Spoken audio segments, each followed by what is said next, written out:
ओम शांति। आज की तारीख है 6/3/2023। आज के बाबा के मधुर मुरली का मुख्य सार है, मीठे बच्चे, शिव बाबा तुम्हें नई दुनिया के लिए नया ज्ञान देते हैं जिससे सूर्यवंशी घराना स्थापन होता है। उस घराने की तुम अभी मालिक बन रहे हो। हमारी सतयुगी नई दुनिया स्थापन होने वाली है, बाबा उसके लिए ये नया ज्ञान सुनाते हैं। तो बाबा कहें उस घराने के तुम अभी मालिक बन रहे हो। प्रश्न है आज की मुरली से, किस बात का निश्चय पक्का हो तो वर्षे के अधिकारी सहज बन सकते हैं। उत्तर, पहले ये निश्चय हो जाए कि बेहद का वही बाबा, वही शिव बाबा जिस स्वर्ग बनाने आया है। धंधाधोरी, भले ही कोई भी काम कार कुछ करते हैं आप, धंधाधोरी करते ये याद रहे कि हम उस शिव बाबा के बच्चे हैं। हम स्वर्ग के मालिक बनेंगे तो अपार खुशी रहेगी और सहज ही वर्षे के अधिकारी बन जाएंगे। पक्के निश्चय वाले को अपार खुशी का पारा चढ़ा रहता है। अगर खुशी नहीं होती तो समझना चाहिए कि मुझे शिव बाबा में या फिर बाबा के इस ज्ञान में पाई पैसे का भी निश्चय नहीं है, यानी मेरा विश्वास नहीं है। तो बाबा कहते हैं अगर खुशी नहीं रहती, अगर खुशी रहती है तो समझना है कि बाबा में भी विश्वास है और बाबा के इस ज्ञान में भी विश्वास है। और बच्चों को ये नशा भी है कि हम ही बाबा के बच्चे स्वर्ग के मालिक बनेंगे। गीता आज की मुरली से बजा है, जिस दिन से मिले तुम हम।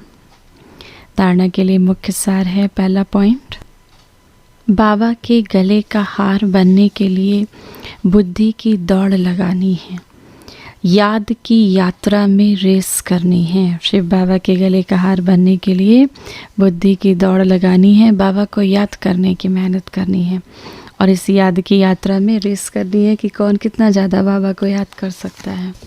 दूसरा पॉइंट है, शरीर निर्वाह अर्थ कर्म करते स्वदर्शन चक्र फिराना है। मैं आत्मा हूँ, मैं आत्मा ही स्वर्ग में बाबा से बरसा पाई थी, मेरा आत्मा का ही पूज्य स्वरूप था। मैं आत्मा बाबा का बच्चा बनी, मैं ही फरिश्ता बन के इस विश्व की सेवा कर रही हूँ। तो ये स्वदर्शन चक्र फिराते रहना है। कभी भी वो सतगुरु भी है हमारा परमात्मा, तो उसके निंदक नहीं बनना, उसकी निंदा नहीं करानी, ऐसा कोई कर्म नहीं करना जिससे बाबा कहते हैं बाबा का नाम बदनाम हो। वरदान है आज की मुरली से, अपने बचे हुए तन मन धन को ईश्वरीय कार्य में लगाकर जमा करने वाले सदा सहयोगी भव। यादगार में जो गोवर्धन पर्वत को उठाने में हर एक की उंगली दिखाई है, ये आपके सहयोग की निशानी है। चित्र में बाबा का साथ भी दिखाते हैं तो सेवा भी दिखाते हैं। अभी आप बच्चे बाबा के सहयोगी बने हो तब यादगार बना है। भक्ति में तो तन मन धन जो कुछ लगाया उसमें 99% गवा दिया, बाकी जो 1% अभी बचा है उसे बाबा आप कहते हैं सच्चे दिल से ईश्वरीय कार्य में लगाओ। अपना तन, अपना मन, अपना जीवन और सबसे ज़्यादा अविनाशी धन हम आत्माओं का है। हमारा ये समय, जो समय निकलता जा रहा है, तो बाबा कहते हैं ये तन मन धन 1% भी बाबा की याद में लगाओ तो उससे पदम गुना जमा हो जाएगा। स्लोगन है आज की मुरली से, जो निर्माण बनते हैं, जो सभी को मान देते हैं, उन्हें स्वतः सबका मान प्राप्त होता है। ऐसी आत्माओं को सभी का मान प्राप्त होता है। आज की मुरली से सम्मान का अभ्यास करेंगे। मैं देव कुल की रॉयल आत्मा हूँ, या फिर मैं सतयुगी देवता हूँ। तो जितना जितना में सम्मान का अभ्यास करेंगे, सतयुग के संस्कार, सतयुगी आत्माओं के संस्कार, देवताई संस्कार मुझ आत्मा में भरते जाएंगे और कमज़ोर संस्कार दूर होते जाएंगे। तो इस सम्मान का चलते फिरते उठते बैठते हमको इसका स्मरण करना है। 1 मिनट के लिए स्वयं को परमात्मा की याद में स्थिर करेंगे।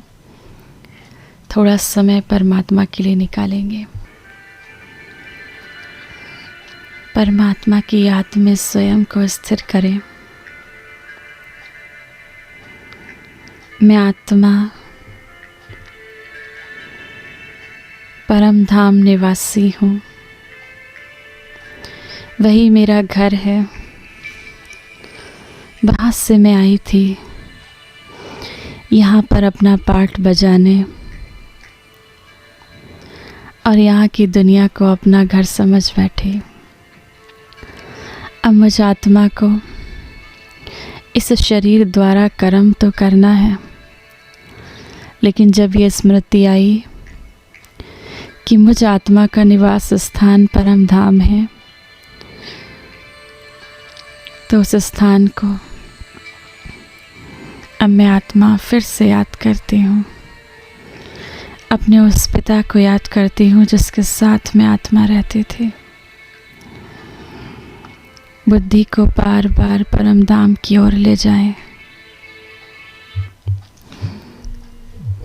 मैं आत्मा